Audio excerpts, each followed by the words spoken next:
मैं किरण Upadhyay, social media से संयोजक, लालगंज विधानसभा बीजेपी एवं शोध छात्र, डॉक्टर राम मनोहर लोहिया राजकीय महाविद्यालय मुक्तिपुर। आप समस्त भारतीय जनमानस को शिक्षक दिवस की बहुत बहुत शुभकामनाएं प्रेषित करता हूँ। जैसा कि सर्वविदित है मित्रों, मेरे आत्मीयजनों, कि आज का दिन बहुत ही महत्वपूर्ण है। आज ही के दिन हमारे भारत देश के प्रथम उपराष्ट्रपति और द्वितीय राष्ट्रपति अर्थात डॉक्टर सर्वपल्ली राधाकृष्णन जी का जन्म हुआ था। आपका जन्म 5 सितंबर 1888 को तमिलनाडु में हुआ था। आप एक शिक्षक, आप न केवल एक शिक्षक ही थे, अपितु एक बहुत ही अच्छे दार्शनिक भी रहे हैं। एक ऐसा समय था जब 5 सितंबर को आपके समस्त शिष्य और प्रियजन, आत्मीयजन आपसे कहते हैं कि हम आपका जन्मदिवस मनाना चाहते हैं, आपके जन्मदिन को सेलिब्रेट करना चाहते हैं। तो आप कहते हैं कि नहीं, मेरा जन्मदिन शिक्षक दिवस के रूप में मनाया जाए, ताकि आज का दिन शिक्षक और शिष्यों के पावन संबंध और उनके संबंध के महत्व को लोगों तक पहुंचाया जाए। इस कारण से मेरे आत्मीयजनों, मित्रों, इस कारण से इस दिन शिक्षक दिवस मनाया जाता है। और शिक्षक दिवस केवल स्कूल को डेकोरेट करके, केक काट करके या गिफ्ट दे करके यह तो मनाना ठीक है, लेकिन यह संपूर्णता नहीं है, यह सही समझ में नहीं आता है। यह अपनी श्रद्धा को प्रकट करने का एक मात्र जो है माध्यम नहीं हो सकता। डॉक्टर सर्वपल्ली राधाकृष्णन जी का जो महनीय उद्देश्य था, वह उद्देश्य यही था कि आज के दिन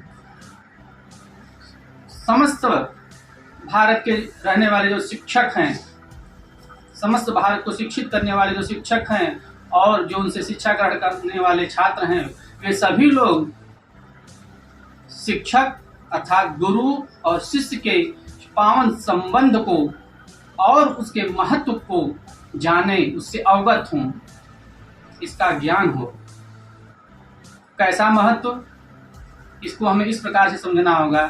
जैसे भारतीय ज्ञान परंपरा में तैत्तिरीय उपनिषद के शिक्षावल्ली के एकादश अनुवाक में एक महावाक्य आता है। मैं तो महावाक्य समझता हूँ। क्या आता है? आचार्य देवो भव। आज हमारे अंदर जो भी अपने शिक्षक, अपने गुरुजनों के प्रति श्रद्धा का जो भाव है, उसका बीज वपन इसी उपनिषद से हुआ है। आचार्य देवो भव। अब आचार्य देवो भव का तात्पर्य होता है कि जो आचार्य होता है, जो हमारे गुरु होते हैं, वह हमारे लिए देवतुल्य होते हैं। अब जब देवतुल्य होते हैं तो उनके प्रति श्रद्धा, स्नेह, प्रेम, यह सब भी जो है देवतुल्य होना चाहिए। जो श्रद्धा हमें देवता के प्रति रखते हैं, वही श्रद्धा हमारे गुरुजनों के प्रति होना चाहिए।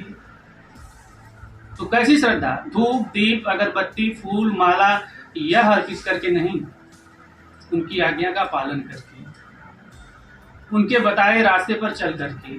क्योंकि मित्रों, मेरे प्यारे बच्चों और समस्त गुरुजनों, आप जानते हैं कि एक शिक्षक की लेखनी केवल कागज के जो पृष्ठ होते हैं उसको ही नहीं भरती है। शिक्षक की लेखनी से सृष्टि का निर्माण होता है, और सृष्टि का निर्माण तब होता है जब हम गुरु और शिष्य की परंपरा के महत्व को समझते हैं। इसी बात को तैत्तिरीय उपनिषद के शिक्षावली में समझाया गया है कि हमारे अंदर जो भाव हो, अपने गुरुजनों के प्रति श्रद्धा का भाव हो, स्नेह का भाव हो, परम पवित्र भाव हो, वह भाव हो जो भगवान श्री राम, स्वयं भगवान श्री कृष्ण अपने गुरुजनों के प्रति प्रदर्शित कर चुके हैं और संदेश दे चुके हैं। वह भाव हो जो अर्जुन के अंदर था। अर्जुन ने स्वयं गीता के 2 अध्याय में कहा है, शिष्यस्ते हम साधिमाम त्वाम प्रपन्नम। हे प्रभु, मैं पूर्ण रूप से स्वयं को आपके समक्ष समर्पित करता हूँ। अब आप ही मुझे मार्ग दिखलाएं। जब ऐसा भाव होगा एक शिष्य के हृदय में, तो आपके समक्ष श्री कृष्ण जैसा गुरु होगा।